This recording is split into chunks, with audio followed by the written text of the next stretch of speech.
ये भी एनसीआरबी के ही डाटा है। प्रदेश में 815 सांप्रदायिक दंगे हुए और 192 लोगों की मौत उसमें हुई है।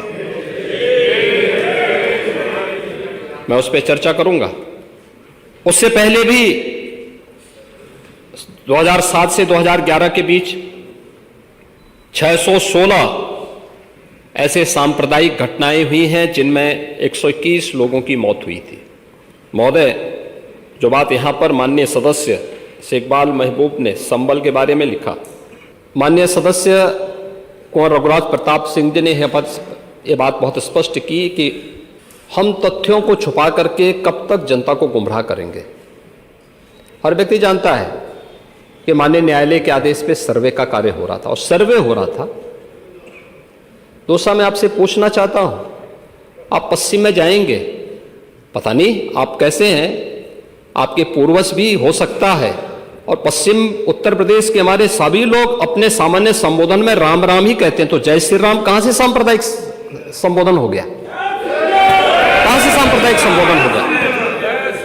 हमारे यहां हम जगते हैं, राम हे राम बोलते हैं, मिलते हैं, राम राम का संबोधन होता है, और अंतिम यात्रा में विदा करते हैं तब भी राम नाम सत्य है ही बोलते हैं।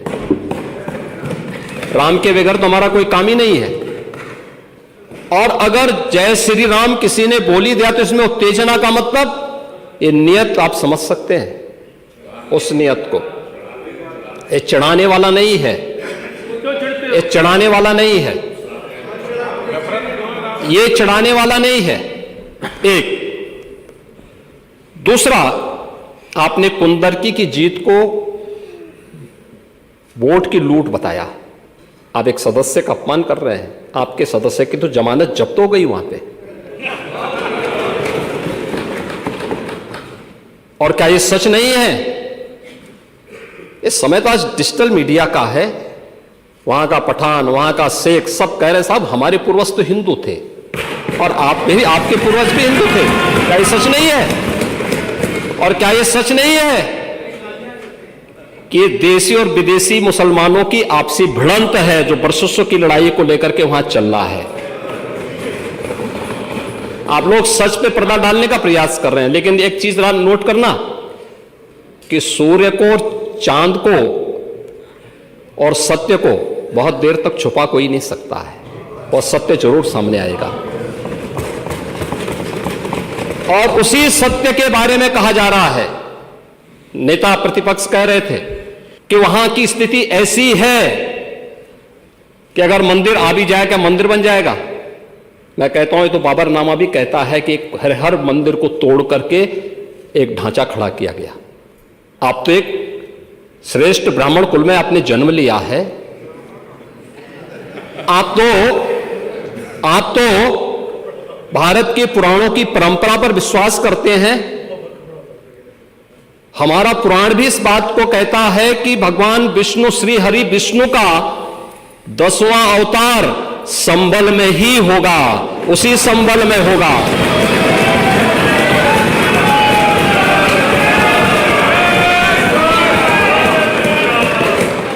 और यह तो केवल सर्वे की बात थी।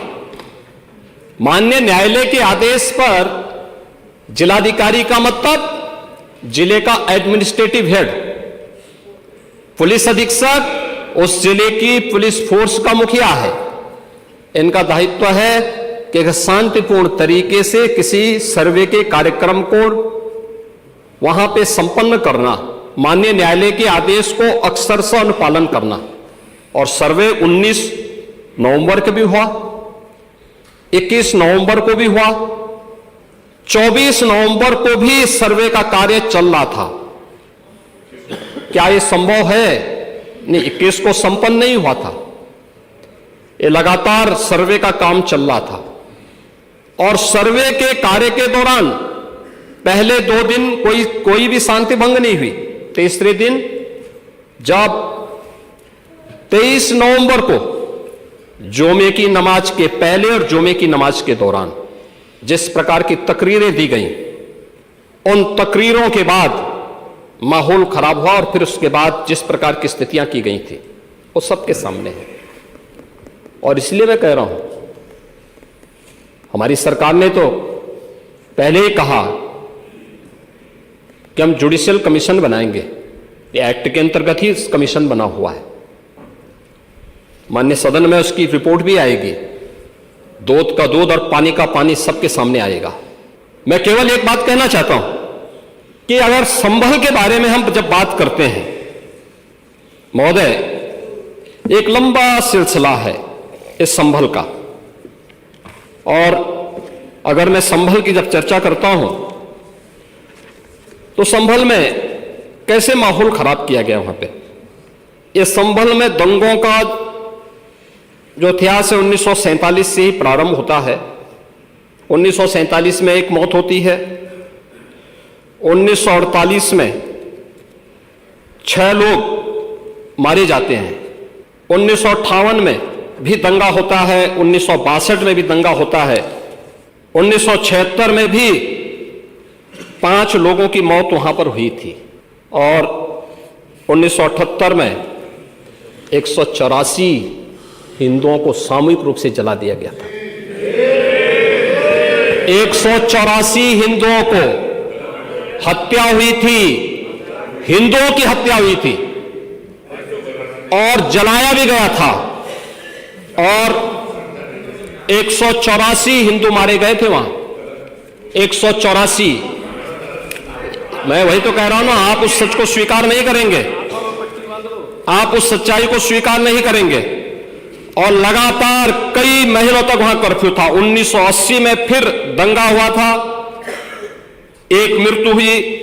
1982 में फिर दंगा हुआ, एक मृत्यु हुई। 1986 में 4 लोग मारे गए, और 1990 फिर 1992 में 5 मौतें हुई, 1996 में 2 मौतें हुई। ये लगातार इस सिलसिला चलता रहा। 1947 से लेकर के अब तक 209 हिंदुओं की निर्मम हत्या वहां हुई है संभल के अंदर। 209 हिंदुओं की, और एक भी बार किसी ने उन निर्दोष हिंदुओं के लिए कभी 2 शब्द नहीं कहे, उनके प्रति, उन परिवारों के प्रति संवेदना के शब्द नहीं कहे। महोदय, जो आज घड़ियाली आंसू बहा रहे हैं, ये लोग कभी भी उन निर्दोष हिंदुओं के बारे में कभी 2 शब्द नहीं कहे। वहां पर 1978 में जो दंगा हुआ था महोदय, किस प्रकार की स्थिति थी। एक वैश्य जिसने सबको उधार दे रखा था पैसा, और इस बात को मानता था कि साहब मैं तो सबको पैसा देता हूं, मेरे यहां तो सब व्यवसाय के साथ जुड़े हुए हैं। अगल बगल के हिंदू दंगा होने के बाद उनके घर में इकट्ठे होते हैं, फिर उनका गला रेंध करके हत्या होती है। ये लोग सौहार्द की बात करते हैं, शर्म नहीं आती इन लोगों को सौहार्द के बारे में चर्चा करने की। 1978 से जो मंदिर आज निकल रहा है, 1978 से इन लोगों ने कभी खोलने नहीं दिया उस मंदिर को।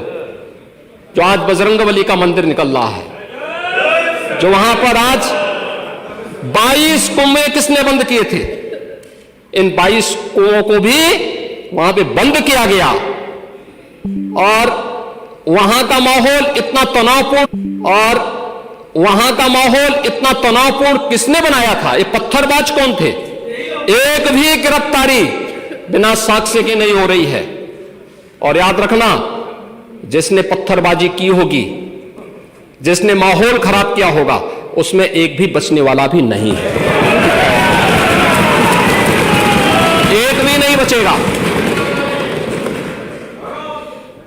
हम माननीय उच्चतम न्यायालय के आदेश का पालन करते हैं, सम्मान भी करते हैं।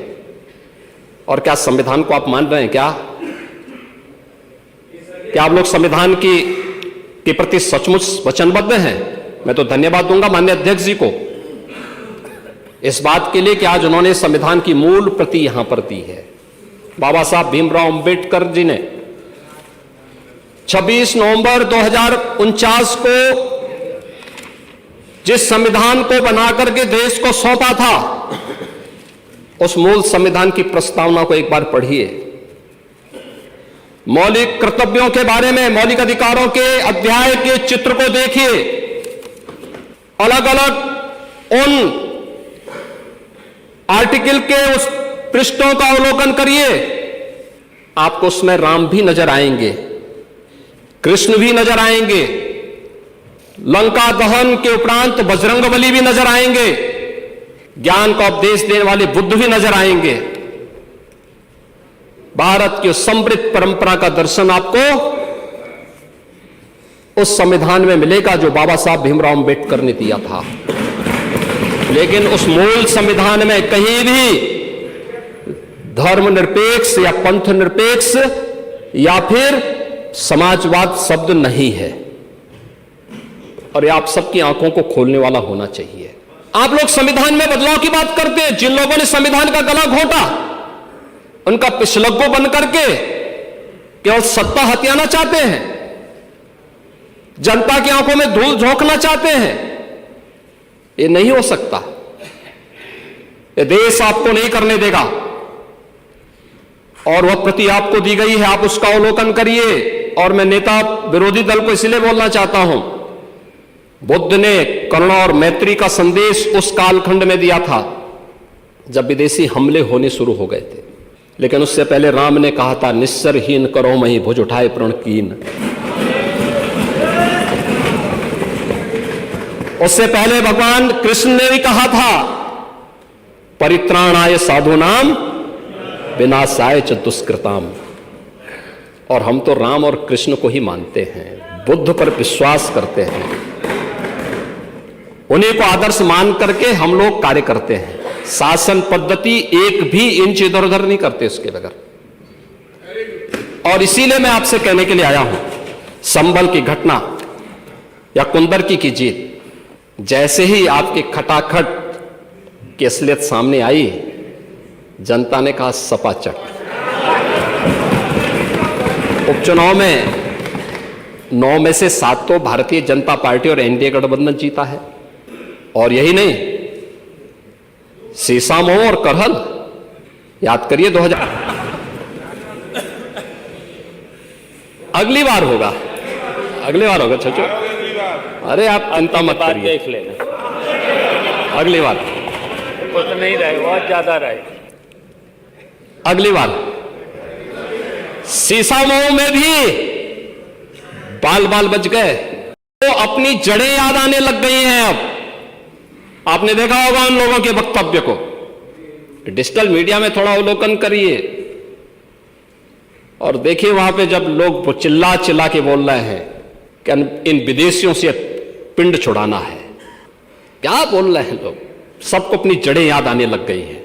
और मुझे लगता है जिस दिन इकबाल महबूब जी को भी अपनी जड़ें याद आएंगी, वह भी फिर यही बात बोलेंगे जो इधर के मान्य सदस्य कह रहे हैं। महोदय, मैं उनसे कहूंगा बाबरनामा का जरूर, वो नहीं जानते, बाबरनामा को जरूर पढ़ें।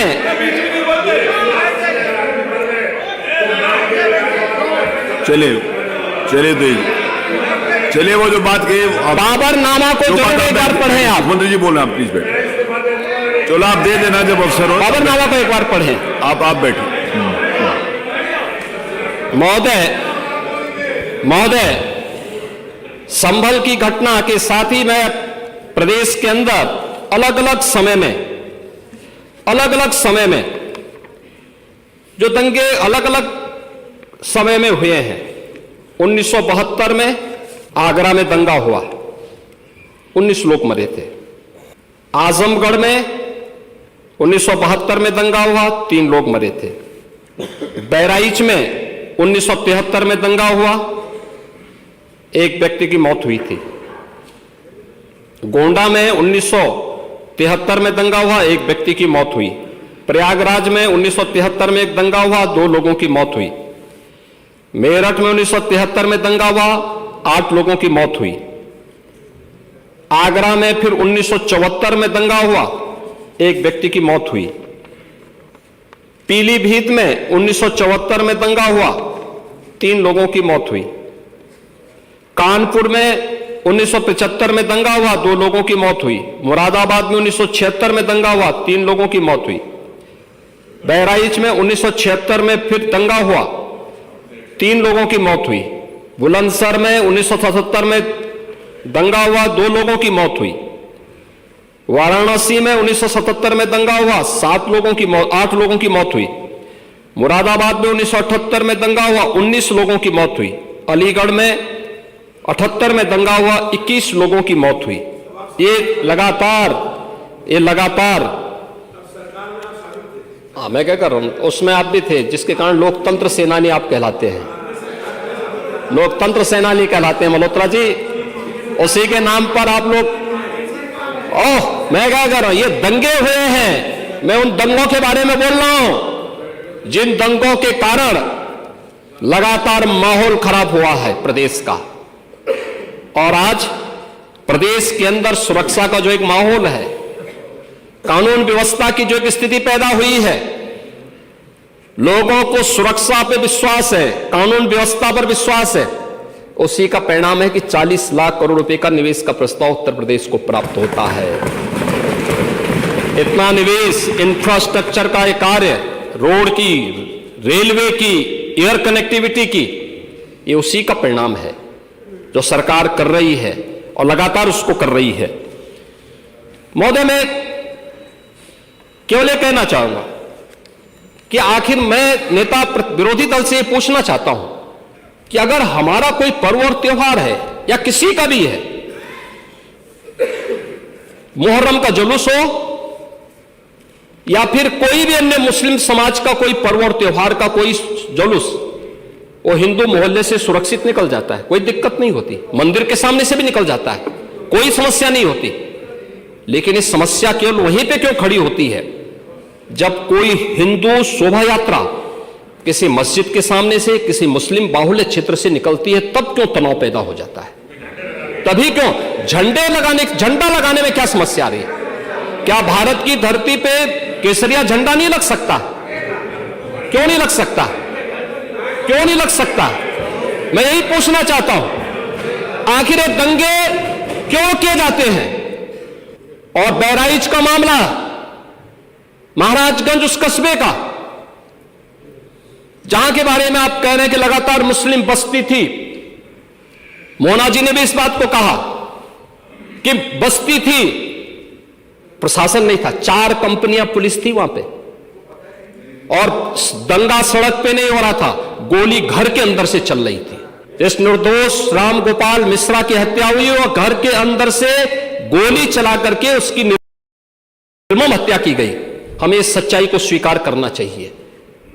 ये दंगा सड़क पे आमने सामने नहीं था। अगर पुलिस घर के अंदर घुसती तो लोग फिर कुछ और आरोप लगाते।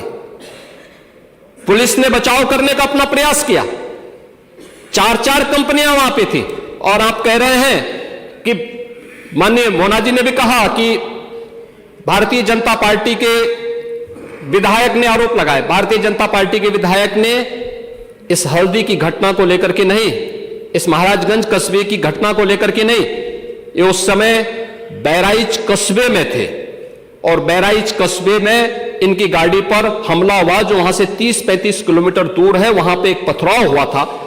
मैंने भी इनको कहा था, मैंने कहा देखो तुम्हारे उस क्षेत्र में दंगा हुआ है, तुम वहां तत्काल जाओ, लोगों को कंट्रोल करो। लेकिन उसको कैसे तोड़ मरोड़ करके प्रस्तुत किया जा रहा है। इन्होंने जो तहरीर दी वो दूसरे मामले में दी है, उसका इस घटना से कोई लेना देना नहीं, लेकिन उसको किस तरीके से जोड़ करके देखा जा रहा है।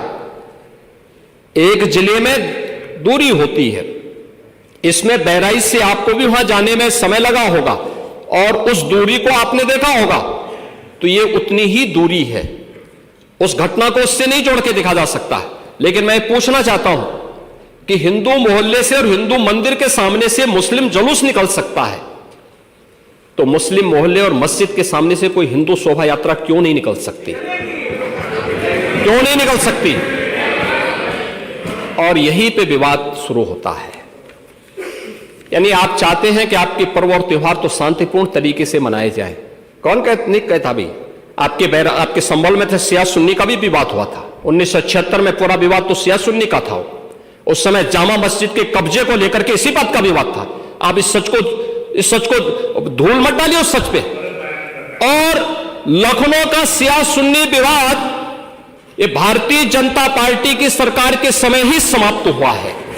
आप लोग तो लड़ाते थे, यहां पे शिया और सुन्नी को भी लड़ाते थे, क्योंकि आपकी तो शुरू से ही राजनीति थी बांटने की और फिर कटवाने की, और इसलिए हमने कहा कि न बटेंगे और न कटेंगे। हम न बटेंगे और न कटेंगे। मुझे आश्चर्य होता है, अपने को शिक्षक कहते हैं श्री संग्राम सिंह यादव, हाँ, सच को स्वीकार करने की सामर्थ्य नहीं, इसलिए चले गए। आप देखें, एक दोहरे चरित्र के व्यक्ति के द्वारा जो अपनी कुछ पंक्तियां पहले लिखी गई हैं और बाद में उसका चरित्र कैसे बदला है, मोहम्मद अल्लामा इकबाल के बारे में वही कहते हैं।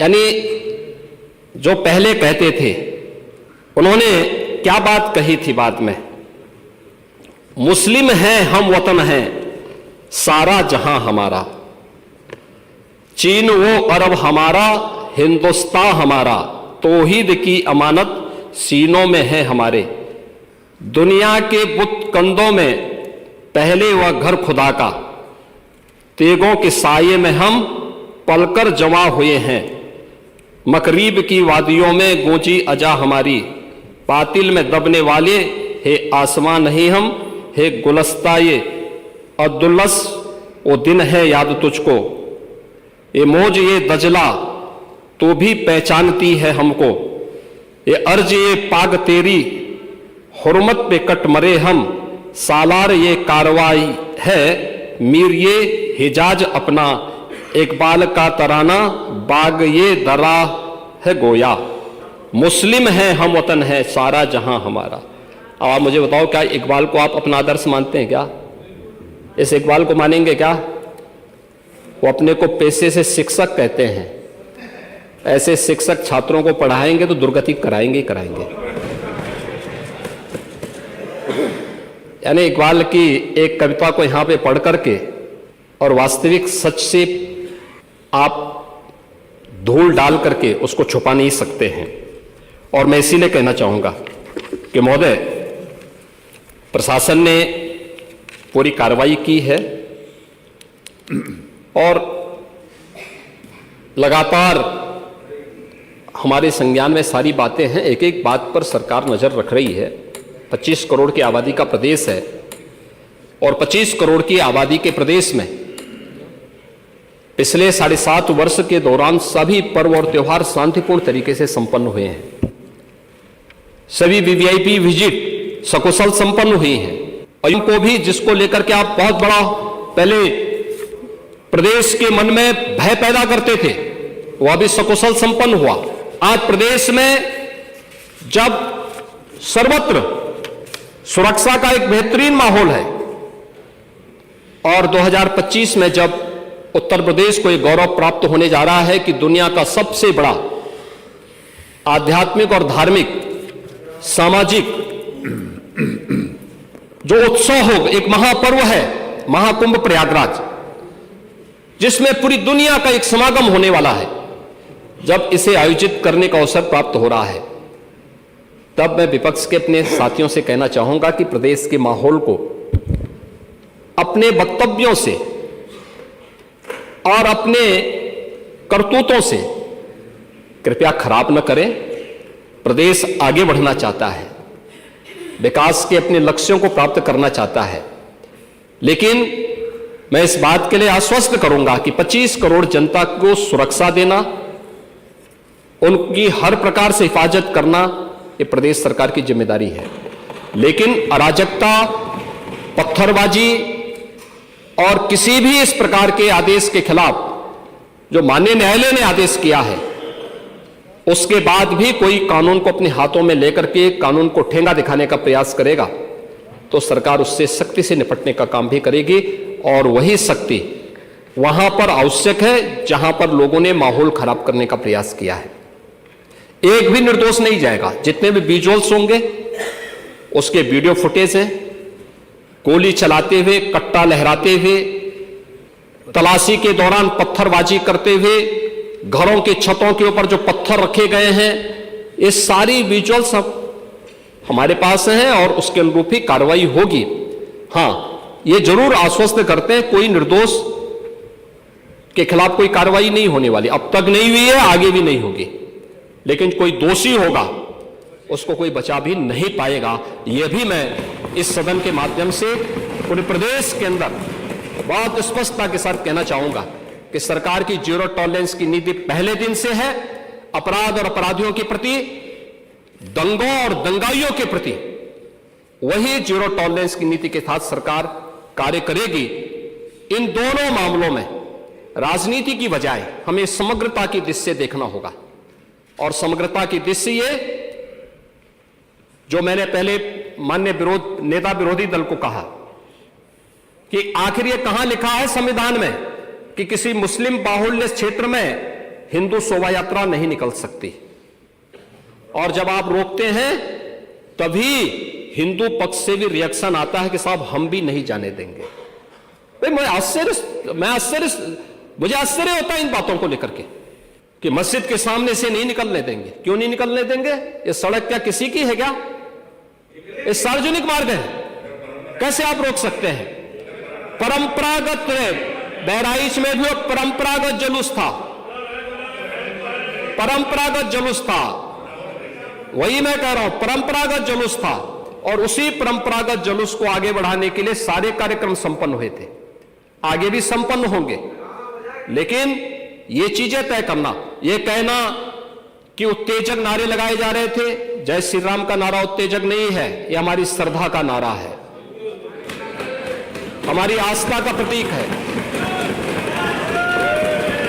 कल मैं आपसे कहूंगा कि अल्लाह अकबर का जो स्लोगन है ये हमें अच्छा नहीं लगता, नहीं आपको हम रोकें तो क्या आपको अच्छा लगेगा? नहीं, आपको नहीं, मुझे मतलब होने की आवश्यकता ही नहीं, मुझे आवश्यकता ही नहीं इसकी, नहीं, मुझे इसकी आवश्यकता ही नहीं है, मुझे इसकी आवश्यकता ही नहीं, क्योंकि मेरी तो विरासत इतनी लंबी चौड़ी है, इतनी प्राचीन है कि मैं उस परंपरा को ही लेकर के चले जाऊं। मैं जय श्री राम का नारा, हर हर महादेव का नारा और राधे राधे, राधे राधे के संबोधन से ही अपना पूरा जीवन काट सकता हूं। मुझे किसी और स्लोगन की आवश्यकता ही नहीं है। मुझे कोई अन्य नारे की आवश्यकता ही नहीं है, कोई संबोधन की आवश्यकता नहीं। लेकिन मैं आपसे कहना चाहता हूं, कल कोई आपसे कहेगा, कोई हिंदू भी ये कहेगा कि साहब हमें भी परेशानी है, आप लोग मत बोलिए, क्या आपको अच्छा लगेगा?